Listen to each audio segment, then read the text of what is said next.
Bonjour à tous et bienvenue sur ma page iStampin' le temps de régler mon ordinateur et je lis vos petits messages. Alors, je sais pas pourquoi il veut pas aujourd'hui, ben voilà, cas précieux. Ah, ça y est, je vais y arriver. Hop. Voilà, je vous mets en plein écran pour bien vous voir. Sinon, je ne sais pas lire vos petits messages. Coucou Jo. Première, au taquet Jo. Alors aujourd'hui, c'est la rentrée des classes. Alors je sais pas si c'est pour vous aussi une rentrée. Moi, les miens, ça y est, c'est fait. Allez hop, ils sont tous les deux partis en quatrième et en seconde, donc tout va bien. Et donc du coup, je me suis dit qu'on allait faire une petite carte, mais assez simple aujourd'hui parce que je me suis dit que les gens allaient être bien occupés aujourd'hui et qu'on n'aurait pas le temps de faire un projet très long et très compliqué. Donc je suis partie sur de l'embossage en ton sur ton. Bonjour alors à Suzanne, Lucie, Virginie, coucou les filles. Alors voilà la carte du jour. C'est celle-ci.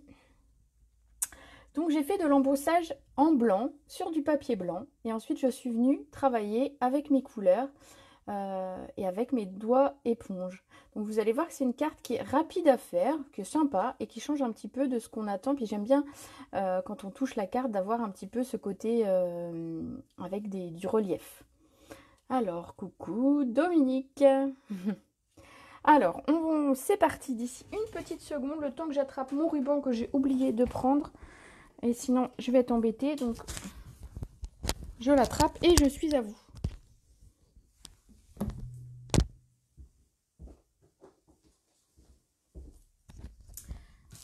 Voilà qui est fait. Alors, pour commencer, je suis partie en fait d'une découpe. Comme vous pouvez le voir ici. Alors, je vais vous faire rire aussi parce que cette carte-là, elle a un gros loupé. Mais ça ne se voit pas quand je vous la montre comme ça. Elle a un gros loupé, c'est que, encore une fois, hein, ça m'arrive de temps en temps, je me suis trompée dans le sens d'ouverture, vous voyez hein. Donc, c'est original, on va dire que c'est original. Finalement, qui impose que les cartes s'ouvrent dans l'autre sens? Voilà, voilà. Moi, j'ai voulu pas faire comme les autres. Non, j'ai pas fait exprès. Une fois que c'était collé, je me suis dit, oups. Donc voilà, ça c'était la petite anecdote de la carte tordue, mais bon, c'est tout, on fera avec. Alors, je suis partie en fait, donc je vous disais, d'une découpe pour travailler ma carte. Je suis partie de rectangles surpiqués. Donc j'ai pris le plus grand des rectangles que je suis venue couper dans du papier murmure blanc. Alors je l'ai fait d'avance pour éviter d'avoir à sortir ma machine. Voilà comme ceci. Ce que j'aime bien, c'est voilà cette petite surpiqûre tout autour qui apporte un petit peu de différent. Enfin moi j'aime beaucoup. Donc voilà, ça c'est ma base.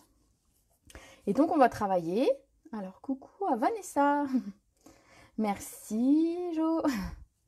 On va travailler avec le set de tampons Magnolia. Alors, je l'ai déjà utilisé plusieurs fois, mais c'est vrai que c'est un set que j'aime beaucoup. Du fait qu'il est, qu'on a des motifs, qu'on a surtout un motif de très grande taille. Et moi, je le trouve vraiment très très sympa. Donc, j'ai utilisé cette grande fleur de Magnolia et la petite. Voilà, comme vous pouvez voir, j'ai utilisé la grande ici et la petite. Alors, comme ce sont des tampons qui prennent beaucoup de place, et que je voulais être sûre de savoir où les mettre, et bien j'ai sorti mon Stamparatus. C'était l'occasion de sortir ma planche de marquage. Alors, j'ai toujours mon petit plastique, voilà, qui me sert, voilà, à pas salir mon tapis dessous et qui sert, voilà, à protéger. Moi, je l'ai plastifié. Alors, je sais pas si à l'écran, ça va peut-être briller. Je vais peut-être pas le mettre, hein. Je ferai attention. Alors ici, je vais mettre mon papier simplement et je vais venir l'attacher à l'aide de l'aimant. Donc faites toujours attention quand vous utilisez les aimants de la plaque Stamparatus, de ne pas les utiliser les deux trop proches parce que lorsqu'ils se claquent, il arrive qu'il soit tellement... Enfin, l'aimant est tellement fort qu'en claquant, il se casse. Donc faites attention d'utiliser vos aimants de façon... voilà, faites attention à vos aimants. Moi, j'en utilise souvent un seul. Quand on a un projet comme ça, voilà, ça ne bouge plus. Donc on va venir positionner nos tampons ici en fonction de ce qu'on a envie un petit peu de faire. Alors je vais les positionner un petit peu de la même façon que je l'avais fait sur ma première carte. Peut-être pas tout à fait pareil. Voilà. Je vais positionner comme ça. Alors l'idée c'est quand même de couvrir une bonne partie de de la carte vers le haut et laisser un espace pour le bas pour laisser notre texte que j'ai simplement tamponné en noir. Vous voyez, de façon très très simple. Et ici, on va le mettre comme ça. Alors je vais le redescendre un petit peu, voilà, pour que ça complète bien. On n'aura pas du tout le même motif que sur le première carte, parce qu'en fait, voilà, on les positionne différemment. Ensuite, bah, simplement, je vais venir refermer.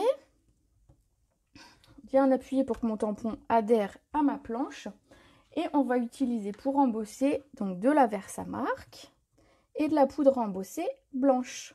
Donc comme ça, je tamponne, j'embosse en blanc sur du blanc. Alors effectivement, à l'écran, vous verrez peut-être pas beaucoup l'embossage, mais j'essaierai de vous le montrer quand même pour que vous voyez que c'est quand même embossé. Ensuite, eh ben, tout simplement, on va venir utiliser notre Versamark, mettre sur notre tampon, alors bien partout. Alors si on n'en met pas partout et qu'on s'en aperçoit, on a encore possibilité de remettre de la Versamark. Ensuite, on va venir tamponner, donc bien appuyer un petit peu partout, voilà, pour être sûr que l'encre se dépose bien sur le papier. Alors là,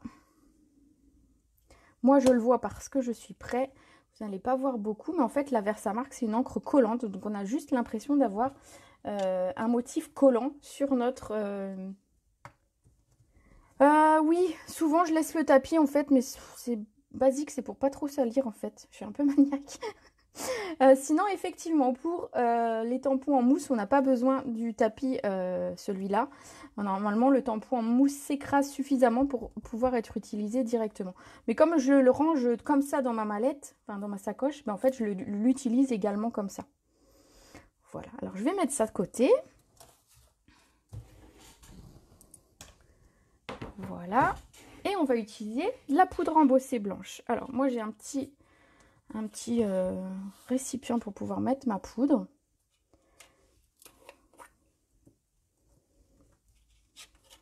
Ouais, moi j'utilise le tapis noir tout le temps. En fait, je le laisse tout le temps dessus. C'est pas gênant parce que on appuie, donc de toute façon ça s'écrase aussi. Donc c'est pas du tout, c'est pas gênant dans l'utilisation. Alors voilà, je mets, j'espère que vous voyez un tout petit peu à l'écran, peut-être en le bougeant un petit peu comme ça. Voilà, on voit mon motif où j'ai mis la poudre. Alors simplement, je la récupère. Hop. Voilà. Et je referme.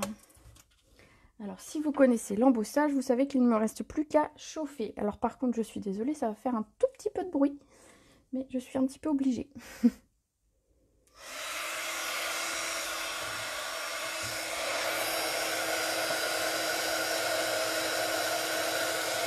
Désolée pour le son.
Voilà, alors désolée pour le bruit, alors je vérifie qu'il y ait bien tout qui se soit embossé, mais a priori oui. Alors je vais essayer de vous montrer quand même à l'écran ce que ça donne. Alors blanc sur blanc, vous allez voir, ça se voit pas des tonnes. Mais si je bouge légèrement, vous voyez que ça brille un petit peu. Donc on voit le motif qui apparaît en blanc sur blanc. Donc ici, l'idée, ça va être de le travailler justement pour lui redonner de la couleur à ce papier. Et donc, j'ai travaillé avec 3 encres. Alors, je dis coucou, la blanche pour récupérer la poudre. Ah oui, la planche, bah oui, c'est pratique, c'est pratique. Parce qu'on a tendance à en mettre vite partout de la poudre embossée. Donc, quand on a un petit réceptacle, c'est très très pratique. Alors, pour cette carte, j'ai utilisé 3 couleurs. J'ai utilisé Alors, je vais commencer par celle que j'ai utilisée. En haut, j'ai utilisé le macaron à la menthe, le béguin bleu et le horizon de bruyère. Et donc, on va utiliser des doigts éponges pour pouvoir venir ancrer notre motif. Alors, juste, je prends un petit brouillon pour mettre dessous, pour pas mettre de l'encre partout. Donc, j'ai préparé un doigt éponge par couleur. Alors, je vous rappelle que je mets un petit papier à l'intérieur. On ne voit rien du tout. Ah, mais ça m'étonne même pas. Vous allez voir, une fois que je vais colorier le motif, vous allez le voir. Donc, je rappelle, moi, je mets un petit bout de papier à l'intérieur pour rappeler, donc là où il y a marqué horizon pour horizon de bruyère. Ça ne me gêne pas. Le petit papier, il est à l'intérieur, donc je ne le perds pas. Et comme ça évite que je mélange et que je mette la mauvaise couleur sur la mauvaise encre. Je vous rassure, ça peut arriver. Alors, ici, on va commencer par le macaron à la menthe. Donc, je viens prendre le doigt éponge. Et alors, je vérifie toujours un petit peu la quantité d'encre que j'ai prélevée parce que je ne veux pas que ce soit trop foncé quand même. Donc, du coup, je vérifie toujours un petit peu au brouillon pour être sûre d'avoir la bonne teinte. Et je commence à partir du bord. Alors, voilà, j'ai pris 3 couleurs, mais vous pouvez en prendre plus. On aurait pu faire un dégradé vraiment, vous voyez, arc-en-ciel un petit peu. On aurait pu faire quelque chose de très sympa. Donc quand vous reprenez de l'encre, n'hésitez pas à partir de l'extérieur de votre motif, de votre feuille, pour en fait pas avoir de marque prononcée de doigt éponge. Et sinon, si je fais ça, on peut voir carrément que ça fait un rond. Et donc c'est un petit peu dommage. Donc voilà pour le début. Donc vous pouvez faire beaucoup plus ancré, comme ici, voilà, les bords sont bien marqués. Moi j'aime bien quand c'est bien délimité. Vous pouvez faire plus clair. On va prendre ensuite la seconde couleur. Donc, Dominique, je pense que maintenant, tu vois un petit peu le motif. J'avoue, blanc sur blanc, ça en vidéo, c'était peut-être pas la meilleure idée du monde. Mais je trouve que ça rend vachement bien d'embosser en blanc sur du blanc et de ramener un peu de couleur. Donc, voilà, je voulais vous montrer ça. Donc, vous voyez, le bleu est très ancré. Donc, à chaque fois, je l'estompe un petit peu avant pour être sûre d'avoir la teinte que j'ai envie d'obtenir. Alors, si c'est un peu plus foncé que la précédente, c'est pas gênant, surtout pour... Je repasse entre les deux couleurs pour essayer en fait d'amener un dégradé, que le dégradé se fasse naturellement entre les deux couleurs, donc entre le macaron à la menthe que j'avais mis et le béguin bleu ici. Vous voyez, je mets un petit peu plus d'encre et je ne vais pas trop loin par rapport au motif. Voilà, je reste un petit peu autour des motifs. Alors, ce qui est sympa dans cette technique, c'est que ça va marcher pour tous les motifs. Donc du coup, vous allez pouvoir avoir des motifs. Alors, je voulais le faire et j'ai pas eu le temps. On aurait pu avoir un motif avec des étoiles pour la neige. On aurait pu avoir d'autres fleurs. On aurait pu mettre les coquelicots. On peut vraiment le faire avec tous les modèles. Alors ici, je vais partir plutôt du bas par rapport à l'encre pour être sûre. Donc moi, je travaille toujours en rond pour éviter, en fait, si je travaille comme ça, on va voir les coups. Vous voyez, on voit les coups comme ça avec le doigt éponge. Que en travaillant en rond, voilà, on évite d'avoir les marques du doigt éponge, pardon. Voilà, alors c'est reparti. Et de la même façon, je vais aller un petit peu dans le bleu pour faire fondre un petit peu le bleu du béguin bleu avec mon horizon de bruyère ici. Donc je vais le ramener un petit peu là. Voilà. Vous voyez comme on a une carte qui se crée avec un motif qui se crée, on va dire facilement en plus. Donc voilà, donc après, c'est à vous de voir en fonction, alors vous voyez, j'ai pas du tout positionné mon tampon de la même façon, donc on a une carte un petit peu différente, on pourra même la mettre du coup dans ce sens, peut-être la mettre dans ce sens, la fleur est beaucoup plus jolie dans ce sens-là, enfin voilà. Vous pouvez vraiment créer toutes sortes de cartes, toutes sortes de fonds, en fait, avec cette technique. Donc juste embosser en blanc sur blanc. Alors je referme. Merci beaucoup pour la technique, j'adore. Bah avec plaisir. Alors surtout si vous réalisez cette technique, mettez-moi une petite photo de ce que vous faites. J'aime bien voir un petit peu les idées que ça vous donne quand je partage un petit peu des idées comme ça. Alors tout simplement, on va continuer notre carte, le montage maintenant. Donc pour que tout ça ressorte, en fait, j'ai mis du papier noir volontairement. Je trouvais que ça faisait ressortir mon papier blanc. Donc ici, ma découpe. Alors je vais vous donner la mesure de la découpe parce que comme ça vous l'aurez si vous n'avez pas de découpe et que simplement vous voulez découper un papier. Si je les mets à l'endroit, c'est peut-être mieux, non? On va me dire, vous voyez peut-être pas les noms à l'écran, mais... Alors, ce morceau de papier, donc je disais, il fait 9,7 par 13,1. Donc c'est la taille de ma découpe. Donc en papier noir, pour mater, je rajoute 0,5 sur... Ah oui, avec plaisir, tu peux partager sur ta page, il n'y a aucun souci. Au contraire, partager quand on a comme ça des choses qui plaisent, il ne faut pas hésiter. Donc je vais rajouter 0,5 et pour obtenir donc un morceau de papier noir qui fait 10,2 par 13,6. Alors 10,2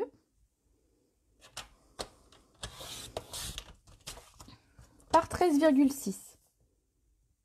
Alors c'est des mesures un peu bidons, mais c'est entre guillemets bidons. Hein. Mais c'est pour être au plus proche du papier de ma découpe première. Et ensuite, pour faire ma base de carte, donc c'est une carte qui est un petit peu plus large que ce que je fais habituellement. C'est pour ça qu'elle s'ouvre dans ce sens. Alors, à l'envers pour moi, mais je vais essayer de la faire à l'endroit ce coup-ci. Elle fait 11 en largeur, donc 11 cm. Je vais découper mon papier à 11 et je vais garder 29. Alors, hop. 29 ici.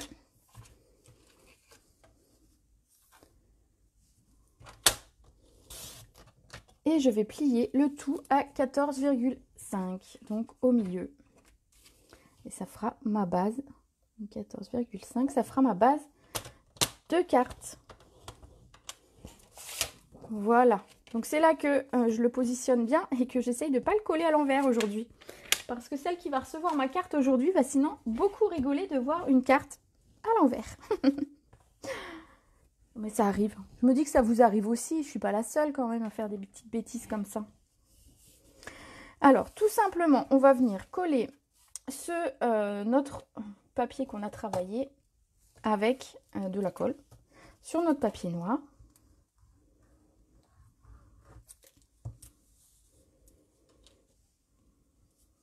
Je vais la mettre dans l'autre sens, ça fera une autre carte. Vous verrez que finalement, juste de retourner le motif, on aura deux cartes qui ont l'air différentes. Voilà. Ensuite, tout simplement, j'ai utilisé un ruban. Alors, vous voyez, ici, c'est un ruban à pois. Moi, je l'aime bien, ce ruban. Alors, je vais vous le montrer. Il est là. Ruban tulle à pois. Voilà, c'est celui-là. Et je le trouve très sympa à utiliser. Ça apporte une petite touche, en fait, de ruban, mais sans être trop lourd, vu qu'il n'est pas blanc complet. Il est assez transparent, donc c'est léger. Je trouve que c'est léger. Donc simplement, je vais en couper un morceau. Je sais pas, je coupe toujours trop grand, alors je vous donne pas de mesure pour le ruban. Hein. C'est selon vos habitudes. Je vais essayer de le mettre ici. Alors ce que je fais, c'est qu'en fait, je le passe au dos. J'essaye d'avoir des deux côtés ici la même longueur. Et je vais faire un nœud ici. Donc en fait, je ne le colle même pas. Je ne mets même pas de double face ni rien. Alors je fais mon nœud et ensuite je le remets un petit peu à plat. Voilà. Donc je fais une petite boucle. Pour une fois, je ne l'avais pas pris trop grand mon ruban. Voilà. Donc après, on le remet comme on a envie un petit peu. Voilà. Donc ici, je ne le colle pas. De toute façon, la carte entière va être collée sur la base de notre carte. Donc de toute façon, le ruban, il ne va pas s'en aller. Hein. Au pire, il peut bouger peut-être un tout petit peu, mais si vous voulez, pour plus de sécurité, vous pouvez mettre du double face ici ou un petit glue dot juste pour le maintenir. Moi, je me fais confiance. Allez, on va dire.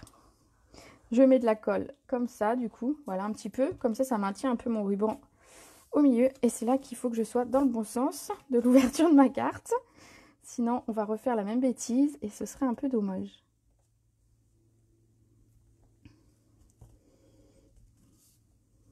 Voilà. Donc, on a notre carte et qui s'ouvre dans le bon sens. Voilà. Non, mais rassurez-moi, vous avez aussi des cartes qui s'ouvrent comme ça, comme moi, que vous avez monté à l'envers. Oui, hein? Oui. C'est original, je pense que c'est original. Je pense que la personne qui va recevoir va peut-être pas comprendre tout de suite, mais c'est un concept. On peut peut-être lancer une mode. Alors du coup, pour ce genre de carte, j'ai choisi le texte en fonction de la place qui me restait. Vous voyez, là où il n'y avait pas d'encre, j'ai choisi mon texte par rapport à ça. Donc du coup, ici, je peux peut-être mettre le bonjour, qui est sympa aussi. Voyons voir. Ouais, je vais mettre le bonjour. Faut pas qu'il déborde de trop sur l'encre. Je trouve que c'est mieux s'il reste à peu près sur le blanc. Donc tout simplement, mon texte, je l'ai tamponné à la Memento. Donc rien de très difficile. Vous voyez, c'est une carte très très simple que je vous propose aujourd'hui. Mais généralement, tout ce qui est un petit peu en couleur, ça plaît bien. Donc, et je vais mettre mon texte. Alors j'espère qu'il est droit. Oh, oui, il est droit. Voilà mon texte. Donc du coup, c'est un petit bonjour au lieu de je pense à toi. Et c'est sympa aussi. Après, on pourrait s'amuser à mettre un texte plus en hauteur avec plusieurs lignes. Alors ceux qui étaient là étaient un petit peu trop larges. Mais vous pouvez prendre dans d'autres sets de tampons pour trouver les textes qui vous conviennent. Voilà, ici, pour cette carte, il nous reste simplement à poser un ou deux strass, parce que forcément, alors pour celles qui me suivent depuis quelques temps, elles savent qu'il n'y a pas de projet qui est terminé sans qu'on ait mis un petit strass.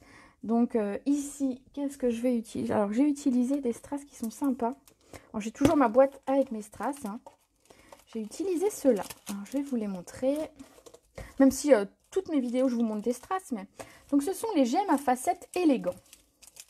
Et ce que j'aime bien dans ces strass, alors, je vais essayer de les sortir. Voilà. Ce que j'aime bien, c'est qu'en fait, ils sont pas lisses. Ils ont des petites facettes. Et donc, ça reflète la lumière de façon un petit peu aléatoire en fonction des petites facettes qu'on a.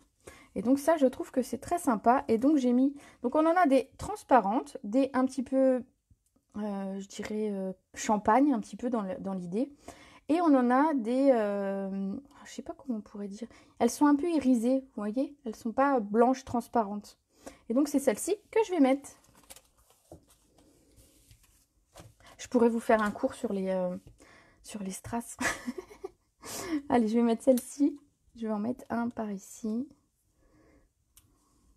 Alors, je sais pas comment un petit peu je vais mettre. Alors, souvent... vous verrez sur mes créations et sur les créations des scrapeuses en général, les strass ou les embellissements vont en chiffres impairs. Alors, la dernière fois, on m'a demandé, mais pourquoi? Alors, j'avoue que ça fait plus de 15 ans que je fais ça maintenant. Et c'est des choses que j'ai toujours entendues quand j'ai commencé le scrap. Et en fait, l'origine vient des habitudes des photographes. Donc, c'est les photographes, en fait, qui ont cette habitude de mettre par nombre impair, et donc 3, 5, 7, tout ce qui est éléments sur la photo pour que ce soit plus harmonieux. Et donc voilà, en scrap, on a repris cette idée. Vous retrouvez aussi cette idée chez les fleuristes, où on préfère les bouquets avec un nombre impair de fleurs. Voilà, c'était la petite anecdote du jour. Alors, je vais mettre tout ça ici. Et ben voilà, on a fait notre petite carte de rentrée scolaire. Alors, ça peut être une petite carte qu'on va envoyer ce mois-ci à quelqu'un qui, voilà, bonjour, je pense à toi. Pour la reprise, hein, un cours sur les strass. Mais je te jure, je pourrais, quoi. Je pourrais vous dire toutes les différences entre les strass, vous dire ceux qui sont grands, pas grands et tout ça. Enfin, ouais, mais en fait, vous allez vous ennuyer. Mais bon, c'est toute une histoire. Voilà pour cette carte d'aujourd'hui. Alors, je vous rappelle, on est en début de mois, donc j'ai mis un nouveau code hôtesse pour la boutique en ligne. Donc, je rappelle, c'est pour celles qui passent leur commande via la boutique en ligne. Lorsqu'elles n'atteignent pas 200 € de commande, vous rentrez ce petit code dans la boutique en ligne et le mois suivant, vous recevez un petit cadeau de ma part. D'ailleurs, les cadeaux du mois d'août devraient arriver là dans la semaine. Et bon, pour celles qui ont commandé en ligne, vous l'aurez sans doute la semaine prochaine. Voilà, voilà. Et ben, j'espère que cette petite carte vous aura plu. N'hésitez pas à partager ma vidéo. N'hésitez pas, si vous réalisez une carte un peu dans la même idée, à me la publier. Et puis, pour rappel, hein, je fais toujours un tirage au sort des cartes parmi les commentaires que vous aurez postés sur cette vidéo. Et la personne recevra, alors soit celle-ci, hein, pour que je rigole un petit peu. Enfin, voilà, elle recevra la carte du jour. Voilà. Bon, sur ce, je vous retrouve jeudi. Alors, n'hésitez pas si vous avez des idées pour des prochaines vidéos, parce que moi, j'en ai quelques-unes, mais si vous avez des choses que vous avez envie de voir, n'hésitez pas à me mettre un petit message privé et me dire, voilà, j'aimerais bien voir cette technique-là, cette carte-là en vidéo. Ce sera avec plaisir que je travaillerai sur vos demandes. Voilà, je vous souhaite une très bonne après-midi et je vous dis à jeudi à 14 h. Bisous les filles!